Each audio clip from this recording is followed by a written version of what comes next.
Hello साथियों, आज की इस वीडियो में आप सभी को फिर से बहुत बहुत स्वागत है। दोस्तों, मैंने पिछले लेक्चर में आप लोगों को बताया था कि सीबीआई क्या होता है। सीबीआई यानी कि central bureau investigation. Central bureau investigation किस प्रक्रिया से काम करते हैं, वो किसके निर्देश पर काम करती है, सीबीआई का मुख्यालय कहाँ है, सीबीआई का गठन कब किया गया है, सीबीआई किस किस मामला में जांच करती है, इन टोटल चीज़ों के बारे में मैंने पिछले लेक्चर में आप लोगों को बता दिया था। आज की इस वीडियो में सीखेंगे सीआईडी क्या होता है। सीआईडी का फुल फॉर्म होता है क्राइम इन्वेस्टिगेशन डिपार्टमेंट। सीआईडी का फुल फॉर्म क्या होता है, तो क्राइम इन्वेस्टिगेशन डिपार्टमेंट होता है। यह सीआईडी एक प्रकार का एजेंसी होता है और यह एजेंसी एक स्टेट में, एक राज्य में होने वाली जो कुछ अपराध है, उस संज्ञेय अपराध, वैसे अपराध को में जो है जांच करने का एक प्रकार की यह एजेंसी है। सीआईडी क्या है, तो बोलेंगे सीआईडी एक प्रकार का एजेंसी है जो कि हर स्टेट में होता है, हर स्टेट में होता है, यानी कि स्टेट के द्वारा इसको संचालन किया जाता है सीआईडी का। बोलेंगे सीआईडी का संचालन कौन करता है, तो बोलेंगे स्टेट करता है। और वही बोला जाएगा सीबीआई का संचालन कौन करवाता है, तो सेंट्रल गवर्नमेंट कराता है। यानी कि स्टेट गवर्नमेंट कौन कराता है, सीआईडी का करवाता है। सीबीआई का जांच कौन करवाता है, तो किसके नेतृत्व से, सेंट्रल गवर्नमेंट के द्वारा, ठीक है ना। तो यानी कि सीबीआई का जो खर्चा उठाता है वो सेंट्रल गवर्नमेंट, सीआईडी का जो खर्चा उठाता है वो कौन उठाता है, स्टेट गवर्नमेंट। हर स्टेट में सीआईडी होता है। सीआईडी का एक प्रकार का डिपार्टमेंट, एक प्रकार का एजेंसी है। कुछ ऐसी बड़ा अपराध होती है, जैसे अपराध हो गया, मान लीजिए सपोज दैट कुछ हमलावार घटना हो गया, मान लीजिए हत्या हो गया, जैसे मान लीजिए चोरी हो गया, जैसे मान लीजिए अपहरण जैसा मामला हो गया, या तो फिर मान लीजिए धोखाधड़ी कुछ मामला हो जाता है। तो ऐसे मामला में जब पुलिस दोबारा जो है जांच को पूरी तरह से नहीं कर पाती है, जब पुलिस मतलब फेलियर हो जाता है जांच में या तो फिर कोई सबूत जुटाने में, तो वैसे स्थिति में जो हाई कोर्ट या तो फिर स्टेट गवर्नमेंट के द्वारा जो है सीआईडी डिपार्टमेंट को सूचना दिया जाता है कि ये सीआईडी डिपार्टमेंट आप जाइए, अब पुलिस लोग जो है इसका सबूत नहीं जुटा पाया, अब अपराधी जो अपराध किए हैं उसके लिए कुछ कुछ सबूत जो है वो जो है पुलिस नहीं जुटा पा रहा है, उसके लिए सीआईडी को दे दिया जाता है। सीआईडी क्या करते हैं, उस चीज़ को आप खोज करते हैं। सीआईडी के अंदर जो होता है अनेक प्रकार का डिवीजन होता है, सीआईडी में भी बहुत सारा डिवीजन बटा होता है, इसलिए सीआईडी के ऊपर ये चीज़ थोप दिया जाता है ताकि सीआईडी के पास सभी प्रकार का व्यवस्था होता है। कोई भी अपराधी द्वारा जो है अपराध करने पर क्या क्या सबूत चाहिए उसके पास ढूंढने के लिए जो है टोटल प्रकार का डिवाइस होती है, और उस डिवाइस के माध्यम से उसको खोजने में जो होता है बहुत आसानी होता है, इसलिए सीआईडी को थोप दिया जाता है ये काम। ये सीआईडी को बोला जाएगा कि आदेश कौन देता है इस चीज़ को जांच करने का, तो सीआईडी का आदेश दो ही लोग दे सकता है, या तो स्टेट गवर्नमेंट, या तो राज्य सरकार, या तो फिर कौन दे सकता है, वो हाई कोर्ट दे सकता है, वो राज्य का हाई कोर्ट। ये दो लोग देता है ऑर्डर, किसको देता है, सीआईडी को। सीआईडी को जांच करने का अधिकार दे देता है। सीआईडी के अंदर जो होते हैं, जो अधिकारी होता है, कम से कम एडीजीपी रैंक का अधिकारी होता है, वही उसका उसी का दिशा निर्देश से पूरा सीआईडी को चलाया जाता है, ठीक ना। अब इसमें हम लोग सीख लेंगे, इसमें जो डिवीजन होता है सीआईडी के अंदर क्या क्या डिवीजन होता है। सीआईडी के अंदर जो 3 से 4 प्रकार का डिवीजन होता है, जैसे हो गया एक फिंगर प्रिंट ब्यूरो, क्योंकि हम लोग जब पिक्चर में देखते होंगे, आप लोग देखे होंगे कि जब कोई व्यक्ति अपराध कुछ ऐसी मर्डर वगैरह कर देते, तो वैसे स्थिति में जो है जो व्यक्ति मान लीजिए कहीं हाथ किसी का लग गया, तो हाथ का निशान से या तो ब्लड वगैरह जब कहीं लगल रहता है तो उसके मशीन के द्वारा जांच कर लिया जाता है कि यह व्यक्ति कौन है, और फिर सीआईडी कुत्ता दौड़ा दिया जाता है, उसके द्वारा पकड़ा जाता है, ठीक ना।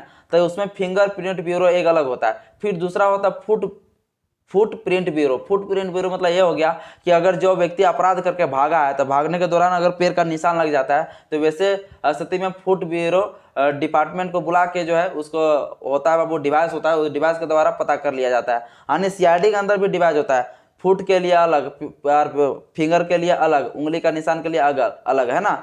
तो उसमें भी डिपार्टमेंट होता है, 2 डिपार्टमेंट हो गए। तीसरा डिपार्टमेंट क्या होता है, देखिए तीसरा डिपार्टमेंट होता है मानव अधिकार ब्यूरो। इसके बाद उसमें और भी सारे होते हैं, सीआईडी ब्यूरो, सीआईडी यानी कुत्ता वगैरह देखते होंगे कभी कभी पिक्चर में भी कि सीआईडी कुत्ता को दौड़ाया जाता है। तो सीआईडी कुत्ता का भी जो ना सीआईडी के ही अंदर में एक होता है अलग डिवीजन, उस डिवीजन का काम होता है सीआईडी का काम। जहाँ फिंगर का काम होता है वहाँ उसका अलग डिवीजन को बुलाया जाता है कि यहाँ फिंगर वाला का काम है भैया, तो फिंगर डिवीजन वाला वहाँ आ जाता है।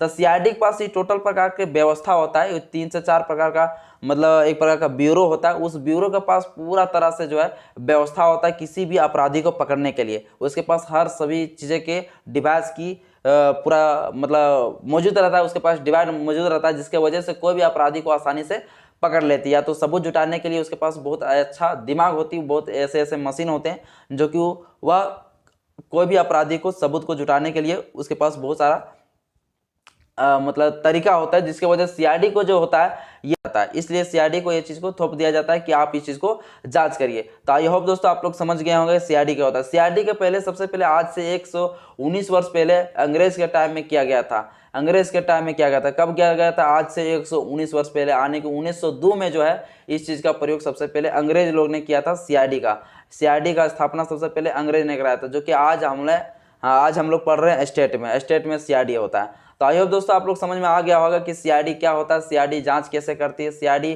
क्या होता है। अब इसी में हम लोग देख लेते हैं एनसीबी क्या होता है। एनसीबी का फुल फॉर्म होता है narcotic control bureau. Narcotic control bureau मतलब ये होता है जब कोई व्यक्ति के द्वारा या तो कोई ऐसे व्यक्ति है जो कि मतलब कोई मादक पदार्थ, विषैली पदार्थ, नशीली पदार्थ का जो है बिजनेस करता है, और वैसे कंडीशन में जो होता है जब पुलिस के द्वारा जांच किया जाता है तो पुलिस द्वारा जांच करने पर असफल हो जाती है, तो वैसे स्थिति में जो होता है सेंट्रल गवर्नमेंट आदेश देती है कि जाके आप इस चीज़ का जांच करें। एनसीबी को जांच करने का एक प्रकार का आदेश देता है, फिर जाके एनसीबी जांच करता है। एनसीबी किस किस प्रकार से अपराध में जांच करता है? तो एनसीबी जांच करती है, मान लीजिए कोई मादक पदार्थ में जैसे आ गया गांजा हो गया, अफीम हो गया, हेरोइन हो गया, कोकीन हो गया, इस प्रकार की कोई अगर नशा करता है या तो नशा करने के लिए व्यापार करते हैं, तो वैसे व्यक्ति के ऊपर जो है एनसीबी जांच करती है। वैसे स्थिति में कौन जांच करता है? तो एनसीबी जांच करता है। एनसीबी जो होता है एक प्रकार का खुफिया एजेंसी होता है, यानी कि यह एकदम चोरी चुपके से जांच करता है। कोई जान भी नहीं पाता है कि यहाँ पर कोई पुलिस अधिकारी आया और पुलिस अधिकारी जाके जो छापामारी कर देता है। इस प्रकार से जो कोई भी प्रकार से अगर नशीली पदार्थ को कोई बिजनेस करता है, नशीली पदार्थ को सेवन करता है, तो वैसे कंडीशन में किसको दे दिया जाता है बाबू? तो एनसीबी को दे दिया जाता है। एनसीबी एक प्रकार का सेंट्रल डिपार्टमेंट होती है, उस डिपार्टमेंट के अंदर ये थोप दिया जाता है कि आप जाइए ये लोग को जांच करिए। जैसे बहुत सारे नायक लोग जो होता है, हीरो हीरोइन का बेटा बेटी बहुत ज़्यादा नशीली पदार्थ का सेवन करता है, तो वैसे कंडीशन में जांच करने के लिए वो नशीली पदार्थ, वो मादक पदार्थ कहाँ से आया, कौन बिजनेस कर रहा है, वो चीज़ को जांच करने के लिए किसके ऊपर दे दिया जाता है? तो एनसीबी के ऊपर दे दिया जाता है। वो एनसीबी का काम होता है किस तरह से इसका जांच करे। एनसीबी का फुल फॉर्म होता है नारकोटिक कंट्रोल ब्यूरो। समझ गया? आई होप दोस्तों आप लोग को समझ में आ गया होगा कि एनसीबी क्या होता है और सीआईडी क्या होता है। एनसीबी और सीआईडी इस वीडियो में आप लोग को समझ में आया होगा। तो आई होप दोस्तों इतना ही, अब फिर नेक्स्ट वीडियो में आपको बताते हैं।